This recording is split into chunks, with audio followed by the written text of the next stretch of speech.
तो हमारा मौक़िफ़ सबसे पहले तो इस रियासत की खसूसी पोजीशन, इस रियासत की शनाख्त, इस रियासत की पहचान को बचाना है।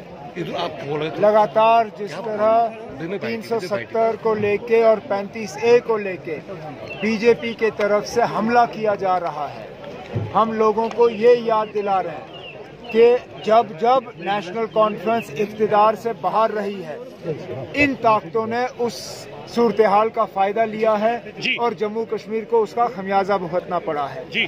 हमारी उम्मीद है कि पार्लियामेंट इलेक्शन के फ़ौरन बाद असेंबली के इलेक्शन होंगे, लोगों को अपनी हुकूमत चुनने का मौका मिलेगा और हम इन तमाम साजिशों का, चाहे वो हाईवे बंद करना हो, चाहे वो हमारी शनाख्त, हमारी पहचान को मिटाने का हो, या और तरह तरह की जो साजिशें रचाई गई हैं, हम उनका मुकाबला कर पाएंगे। सर, अमित शाह का स्टेटमेंट आया है कि एनसीआर प्रोग्राम अक्रॉस कंट्री जो है इम्प्लीमेंट किया जाएगा और illegal immigrants excluding Buddhist, Hindus और सिख्स को बाहर निकाला जाएगा। एक पर्टिकुलर टारगेट किया जा रहा है सर। बीजेपी की तरफ से तो हमेशा मतलब मुसलमानों को उन्होंने हमेशा निशाना बनाया हुआ है, ये कोई नई बात नहीं है। जब से आप देखिए, आप आरएसएस की फिलॉसफी देखिए, इसीलिए तो हमने उस वक्त महबूबा मुफ्ती साहिबा और मुफ्ती साहब से कहा था कि बीजेपी को इस रियासत में मत लाएं। एक मुस्लिम अक्सरियत रियासत में उनका आना इस रियासत के लिए बहुत ज़्यादा ख़तरनाक साबित होता है, और हुआ वही।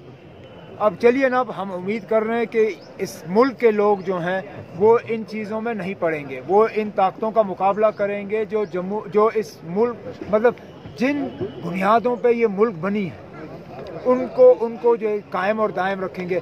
हिंदुस्तान जो है एक सेक्युलर मुल्क रहा है।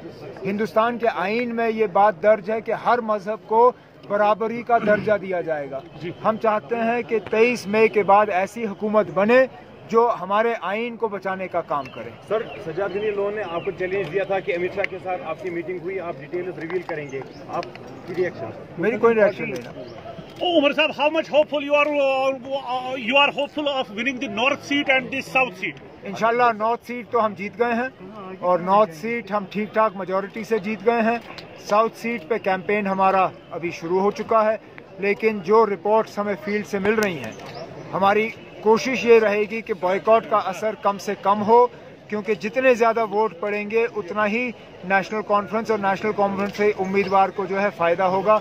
हमारी उम्मीद है कि तीनों सीटों पर नेशनल कॉन्फ्रेंस की काम। उमर साहब, जिस तरीके से महबूबा मुफ्ती ने FIR जो है 11,000 FIR वापस लिए हैं, लेकिन वापस में 13,000 FIR फिर से लगाए जवानों पे, अगर आपकी सरकार आई, क्या वो FIR हट जाएंगे जो स्टोन पेल्टिंग के वाक़ात है?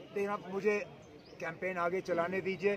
हर तकरीर में हम अलग अलग बात करते हैं। जो आपने स्टोन पेल्टर्स के खिलाफ केस की बात की, इसका भी हमने नॉर्थ कश्मीर में कैंपेन के दौरान लोगों को यकीन दिलाया है कि एक तो नेशनल कॉन्फ्रेंस की जब हुकूमत बनेगी, PSA का कानून जो है हम हटा देंगे, और दूसरा स्टोन पेल्टर्स के खिलाफ जो केस हैं उन केस को वापस लेने का काम शुरू होगा।